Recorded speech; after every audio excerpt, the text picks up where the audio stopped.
আপনি কি জানেন বাংলাদেশে মৃত্যুর দ্বিতীয় কারণ কি? তা হচ্ছে আত্মহত্যা। এর মধ্যে স্টুডেন্ট আত্মহত্যার কেস সব থেকে বেশি। কারণ কি? এই জিনিসটা বোঝার জন্য আমাদেরকে হিউম্যান সাইকোলজি বুঝতে হবে। আমরা মানুষরা সবসময় নিশ্চয়তার পিছে দৌড়াই। আমাদের কাছে এটা মনে করে না যে সাকসেস কত পার্সেন্ট এবং ফেলিওর কত পার্সেন্ট। আমাদের দরকার একটা ক্লিয়ার পাথ।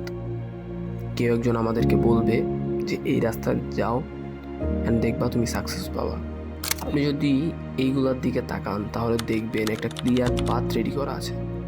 আমাদের দেশেও একটা কথা আছে, এসএসসি এইচএসসিতে ভালো করলে তুমি অ্যাডমিশনও ভালো করবা, পাবলিকে চান্স পাবা, পাবলিকে চান্স পেলে তোমার লাইফ সেট। লাইক সাকসেস পাথটা ডিফাইন করাই আছে, অন্য কিছু ভাবার কোনো দরকারই নেই। আর আমাদের ব্রেন এটাই তো চায়, easy way to achieve the success.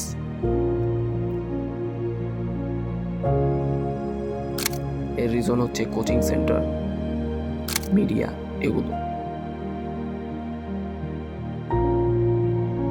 Coaching centre থেকে শুরু করে আশেপাশে সব জায়গায় একই কথা, পাবলিক ইউনিভার্সিটিতে ঢুকবা, লাইফ সেট, আর কিচ্ছু করা লাগবে না।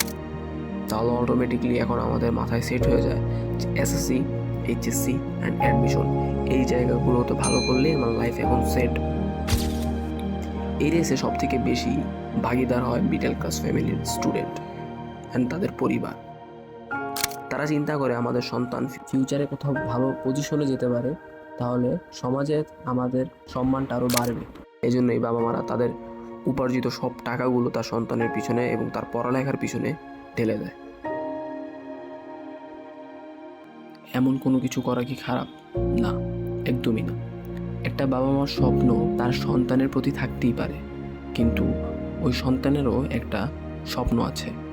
এমন অনেকেই আছে তাদের স্বপ্ন হচ্ছে অন্য সাবজেক্ট নিয়ে পড়া, অন্য সেক্টর নিয়ে কাজ করা, অন্য কোনো ডিপার্টমেন্টে পড়া, কিন্তু বাবা মা এবং সোসাইটির প্রেসারে এমন রেসে দৌড়ানো শুরু করে যা বুঝার আগেই ও ধাক্কা খায় যখন সে কোথাও চান্স না পায়।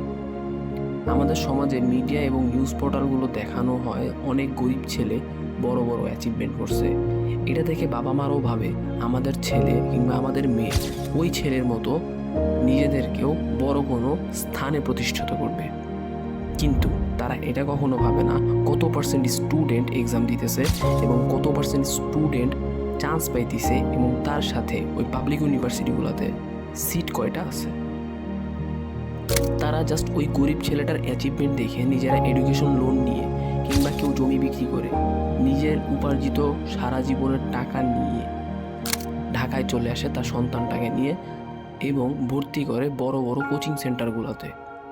এটার রিজন হচ্ছে কোচিং সেন্টারগুলোর ব্যানার ও পোস্টারে ওই পাবলিক ইউনিভার্সিটি কিংবা মেডিকেল কিংবা ইঞ্জিনিয়ারিং কলেজগুলার চান্স পাওয়া ফার্স্ট, সেকেন্ড, থার্ড স্টুডেন্টগুলার ছবি থাকে। অ্যান্ড শুধু ওই কোচিং সেন্টারগুলোও না, দেখা যাবে আশেপাশে সব ধরনের কোচিং সেন্টারগুলোতেই ওই স্টুডেন্টগুলার ছবি দেওয়া আছে। বাবা মাদের বলবো আপনারা প্লিজ আপনাদের সন্তানদের সাথে একটা ঘন্টা একটু ফ্রিভাবে কথা বলেন। ও নিজে কি নিয়ে পড়তে চায়, কোন সাবজেক্ট তার ভালো লাগে, ও যদি মেডিকেল বা ইঞ্জিনিয়ারিং ভালো লাগে তাহলে পড়ান, এবং সে যদি কোথাও চান্স না পায় তাকে ধৈর্যশীল হতে বলুন, কিন্তু তাকে দোষারোপ করলে চলবে না।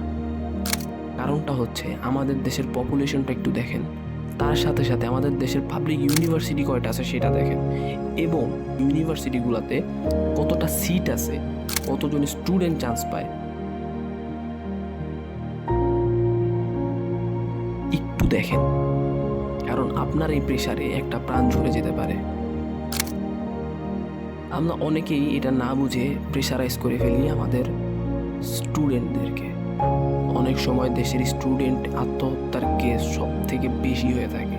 এর রিজনটা হচ্ছে আমাদের প্যারেন্টস এবং সোসাইটির মেন্টাল প্রেশার। 2023 এর একটা জরিপ অনুযায়ী আমাদের বাংলাদেশে মারা গেছে স্টুডেন্ট 513 জন, যেখানে মেন্টাল হেলথের জন্য মারা গেছে 9.9% স্টুডেন্ট, ফ্যামিলি রিগার্ডিংয়ের জন্য মারা গেছে 4.5% স্টুডেন্ট, আর তার মধ্যে এক্সাম ফেলের জন্য মারা গেছে 3.4%। আর পাবলিক এক্সামগুলোতে ভালো রেজাল্ট না করার জন্য মারা গেছে 1.8%। এগুলোর দিকে তাকালে আপনার কি একটুও খারাপ লাগে না যে আমরা জাস্ট কোথাও চান্স না পাওয়ার জন্য যেই জিনিসটা করতেছি এতে একটা স্টুডেন্ট মারা যাচ্ছে, একটা প্রাণ চলে যাচ্ছে, তা আমরা কি এটা চেঞ্জ করতে পারবো না? অবশ্যই পারবো। আমরা যদি তাদের সাথে 1 ঘন্টা বসি, তাদের সাথে মন খুলে কথা বলি, তাহলেই তারা বুঝতে পারবে। আর আপনি চিন্তা করেন আরও এমন অনেক কেস আছে যেগুলো হয়তো অফিসিয়ালভাবে কেউ জানেই না। আমি তাই বাবা মাদের বলবো, নিজেরা নিজেদের বাচ্চার কথা চিন্তা করেন, ওদের সাথে ডিসকাস করেন কি নিয়ে পড়া উচিত, কি করবে ফিউচারে, কি আশায় বিষয়, সব কিছু নিয়ে দেখবেন অনেকটা কমে আসবে এই জিনিসটা। আর স্টুডেন্টদের বলবো, ভাই এত জলদি হার মেনে গেলা, এত জলদি হার মেনে ফেলবা? লাইফটা এখন শুরু।